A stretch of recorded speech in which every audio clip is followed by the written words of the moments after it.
President Lucilla, I am Cameron, Permanent Secretary of the Space Trek Collective Board. By appointment of the Board, and on behalf of the Investors Conference, I hereby convene this second special inquiry concerning the synchronous program of Star Torch Academy.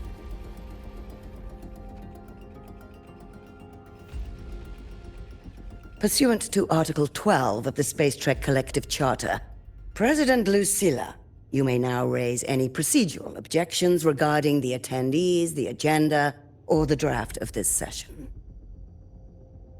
I would like to know the national composition of this review panel, Ms. Cameron. This panel consists of 10 members, all from the new Federation. 5 serve as special representatives, and of the remaining 4 permanent board members, 2 have abstained and delegated their voting rights to the Federation. Additionally, we have Mr. Alto, attending as independent auditor on behalf of the Blackshores. Then, Ms. Cameron, I believe the current composition of this panel fails to comply with charter regulations governing review committees. According to the regulations, any participant authorized by a board member shall be deemed to hold the same nationality as that member. The panel's composition is perfectly valid. Pardon the interruption. If that's the case, then Rover, currently a student at Rebel College, can also be considered a panelist appointed by the Black Shores. Here's the paperwork. Welcome, Rover.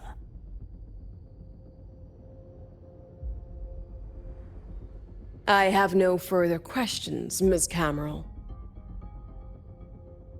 Then, per the agenda, I will now relay the investors' resolution following our previous inquiry. Given that the loss of the Exostrider constitutes a de facto failure of the program, our immediate priority is to establish a compensation plan for the affected assets and students. Furthermore, the board directs that the synchronous program must be terminated immediately, or at minimum suspended. My stance remains unchanged, Ms. Cameron.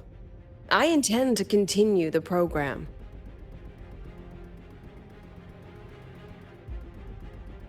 We require a justification.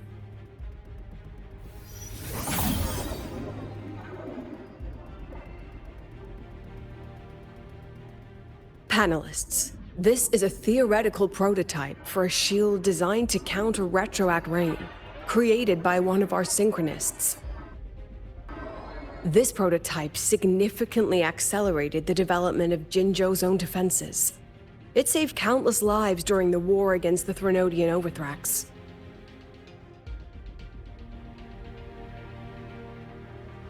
And yet, the material used in this prototype was originally nothing more than discarded scrap from one of the engineering department's experiments. It was only because its designer was a synchronist, educated in engineering, void matter, and even meteorology, that this material found a second life. You seem to be arguing for the superiority of general education for the synchronists, President Lucilla. However, general education isn't even included in the program's white paper. I fail to see a link between that and advancing the synchronous program.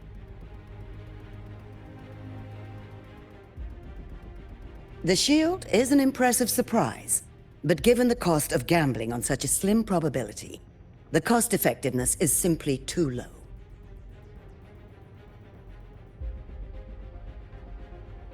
Ms. Cameron, panelists, how exactly are we meant to measure the cost effectiveness of failure?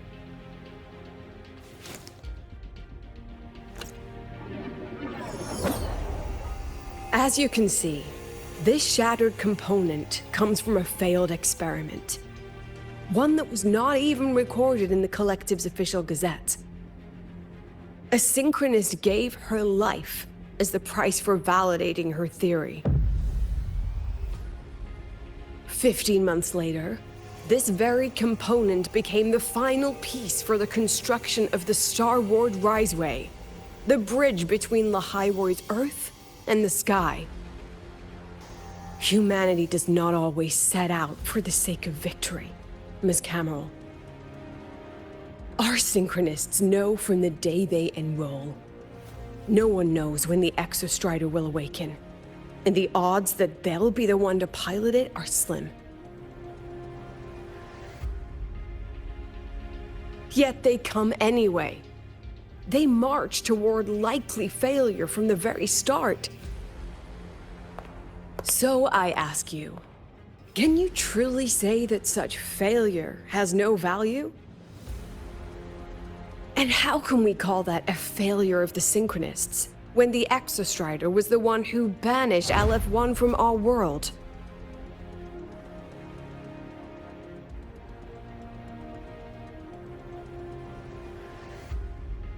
Secretary Cameron, the Black Shores representative requests the floor. Proceed.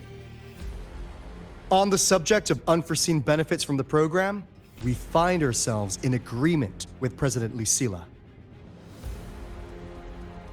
This is a set of disclosable data we've just compiled. A significant proportion of current Black Shore members came from Star Torch Academy. These Bloom Bearers demonstrate exceptional capability, talent, and resolve, traits most prominent among the Synchronists. Furthermore, the Synchronists serve as role models for other students. I believe Rover is better suited to speak on that.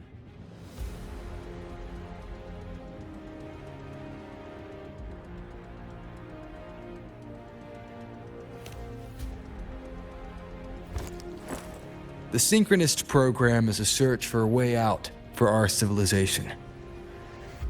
When we believed the Exostrider was the only route, then those fit to pilot it were the Synchronists. Now that the Exostrider is no longer a viable option, the ones fit to search for a new way out are still our Synchronists.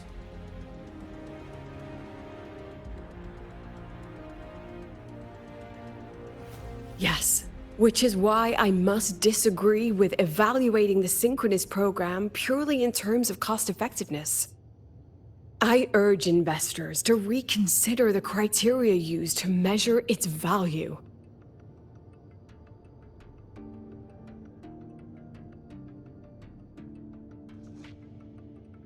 We require a discussion. This session is adjourned for 5 minutes.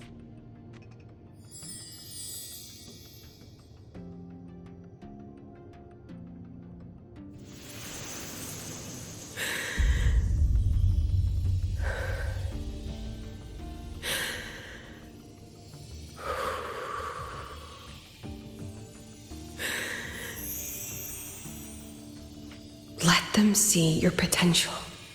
Let them see your value. But that is not enough. President Lucilla, following the review panel's deliberation, we fully recognize the potential value of the Synchronists as an independent academic division, as well as their role model effect. However,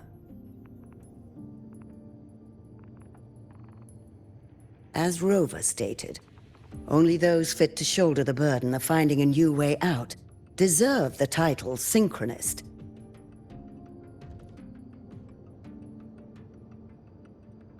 Therefore, we propose a compromise.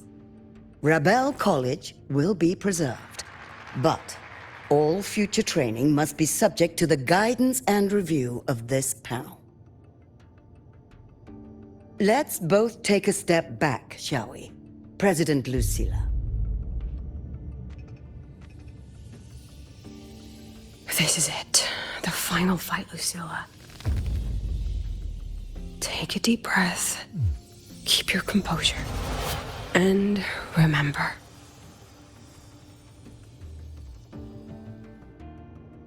Everything you regret. Everything that brings you joy. Everything you have lost. Everything you have witnessed. The answer you chase.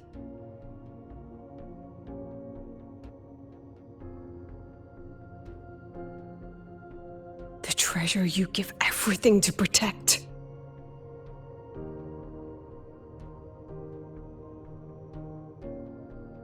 No, that won't be necessary, Secretary Cameron.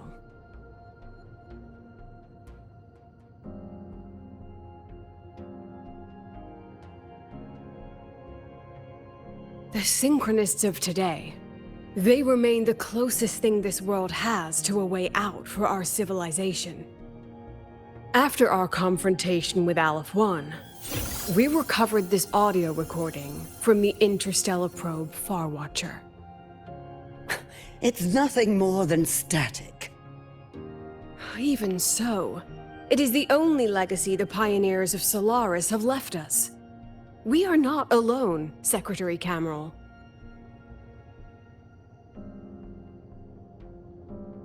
Just as our ancestors took shelter in caves, just as Star Torch Academy was built in Lahiroi, just as humanity itself endures on Solaris, a brave soul took the first step to claim that future. I fail to see what this has to do with the Synchronists. Using Rebel College research, we can build vehicles driven entirely by augmented resonance. That means complete immunity to frequency interference. And the training our Synchronists undergo makes them the perfect pilots for these vessels.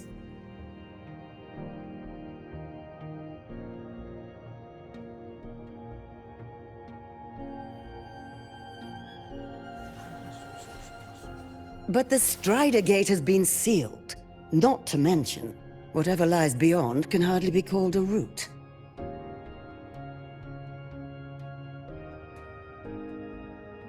Who said civilization's route to the future has to go down?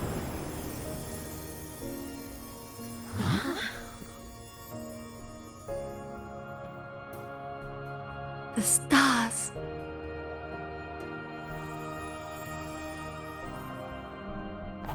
President Lucilla, I'm sure you know, any instrument that nears the etheric sea. I am well aware of that. However, by relying on augmented resonance effects, the Academy can overcome that barrier. And if it fails, the cockpit becomes a coffin. Is that a chance you're willing to take?